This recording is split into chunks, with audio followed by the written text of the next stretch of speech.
Onorevole Berlato, la sua scelta degli ultimi giorni ha sorpreso un momentino, perché si parlava di una possibile fuoriuscita dal PDL nel caso in cui il PDL appunto si fosse trasformato in qualche altra cosa, Forza Italia, invece lei rimane accanto a Berlusconi. Io ho fatto una scelta di coerenza, io sono stato eletto nel 2009 al Parlamento europeo sotto il simbolo del Popolo della Libertà. Adesso il Consiglio nazionale ha scelto di cambiare il nome del partito da Popolo della Libertà in Forza Italia e coerentemente con l'impegno assunto nei confronti dei miei elettori ho scelto di rimanere nel partito con il quale sono stato eletto. Se poi vedrò che oltre al cambiamento del nome ci sarà il cambiamento del metodo e se qualcuno vorrà tornare a dei metodi che escludono la partecipazione della base del nostro partito o vogliono calare scelte dall'alto, questo mi metterà nelle condizioni di fare scelte diverse. Ecco, lei si parla di un PDL partito pesante e Forza Italia partito leggero, leggasi partito degli affari. C'è Galan, c'è Sartori, personaggi contro le cui eventuali malefatte sta lottando, e anche qui non c'è una contraddizione. Guardi, io è una vita che combatto contro il malaffare e contro la volontà di qualcuno di arricchirsi ai danni dei cittadini. L'ho sempre fatto e continuerò a farlo. Se emergerà dalle indagini che sono in corso che alcuni esponenti anche di rilievo del partito nel quale milito saranno implicati in vicende di malaffare o di reati di diverso tipo, a questo punto sarò io a chiedere ai vertici del mio partito se preferiscono avere al loro interno persone per bene oppure componenti in malaffare, e in base alle scelte che farà Berlusconi e i vertici nazionali del partito poi farò anch'io delle scelte conseguenti.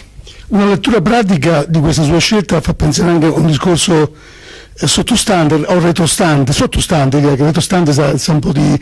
Lei è un cacciatore, quindi può o impallinare o essere impallinato. Rimanere nel gruppo dei possibili impallinatori le consente di controllarli?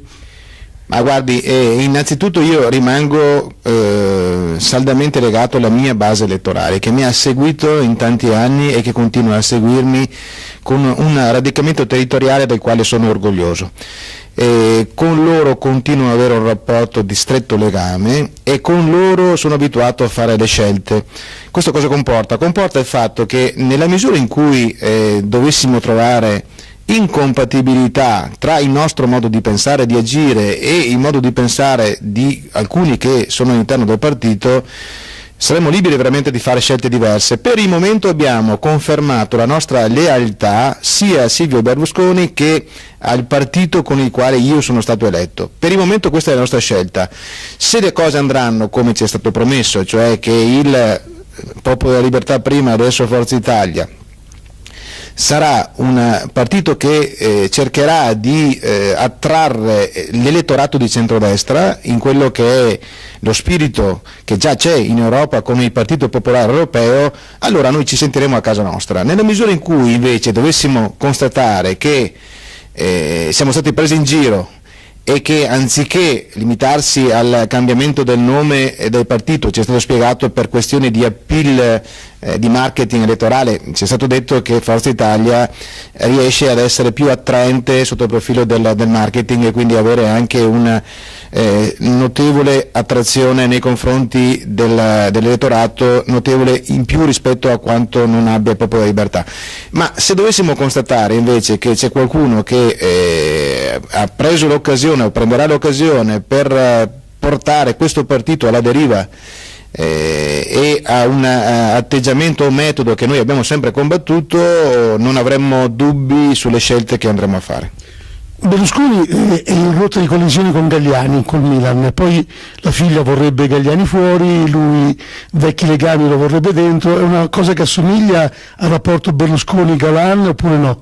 Guardi, allora io continuo ad avere delle posizioni molto distinte e distanti dal gruppo Galan-Sartori e continuerò ad averle, perché il loro modo di fare politica è diametralmente opposto al mio. Noi vogliamo il coinvolgimento della base, noi lavoriamo per un partito radicato sul territorio, noi lavoriamo e insistiamo per garantire la democrazia interna al partito.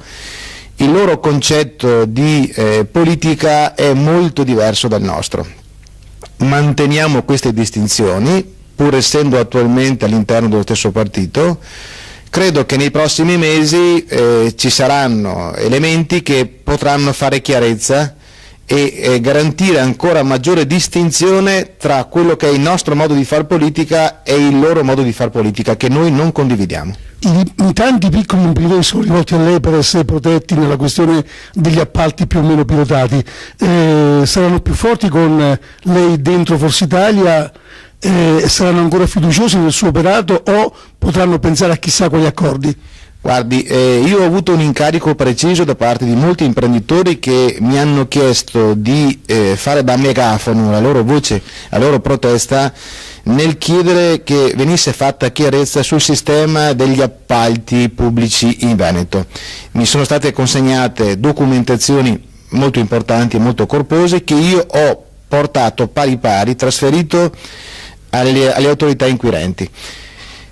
Adesso alcuni degli elementi che sono stati portati hanno trovato riscontro nelle indagini che sono state fatte nella nostra regione, e coloro che mi hanno dato fiducia e mi hanno chiesto di denunciare il malaffare devono stare tranquilli, perché io mi sono assunto nei loro confronti degli impegni e non sarà certo il partito nel quale milito che mi indurranno a fare scelte diverse rispetto a quelle che ho fatto coerentemente con loro e con il mio modo di fare politica. Combatteremo fino in fondo per fare in modo che venga fatta chiarezza, indipendentemente da come si chiamerà il partito dentro il quale militerò. Avevo tutti una domanda, però una mi viene spontanea per prima di salutarla. Lei adesso torna a Strasburgo e trova Lia Sartori, sua collega nell'Europarlamento. È ancora responsabile del gruppo di lavoro sulle infrastrutture europee? Guardi, allora io troverò al Parlamento europeo più di 700 deputati in rappresentanza di 28 Paesi membri dell'Unione Europea.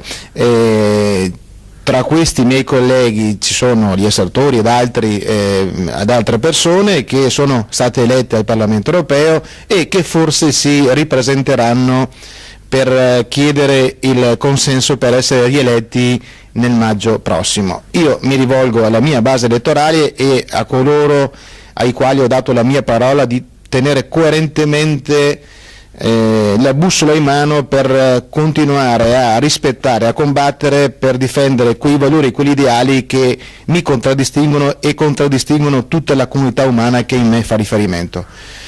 Altri miei colleghi si rivolgeranno alla loro comunità umana, ammesso che ce l'abbiano, e sarà poi... Le chiedevo se ancora è responsabile delle infrastrutture. Arrivo subito per dire, quindi loro ovviamente si rivolgeranno e chiederanno i voti, qui non si è nominati al Parlamento europeo ma si è eletti e sarà la gente che deciderà.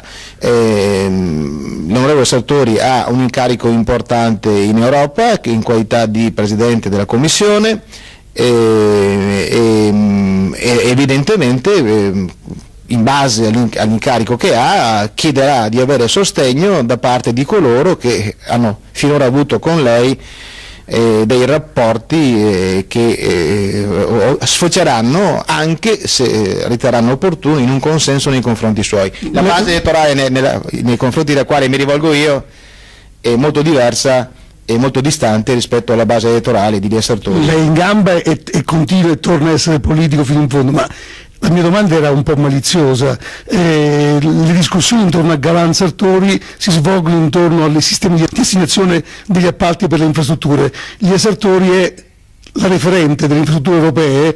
Non vedo qualche contraddizione in queste due cose? Guardi, la mia occupazione attuale è quella di essere deputato al Parlamento europeo in rappresentanza del mio elettorato.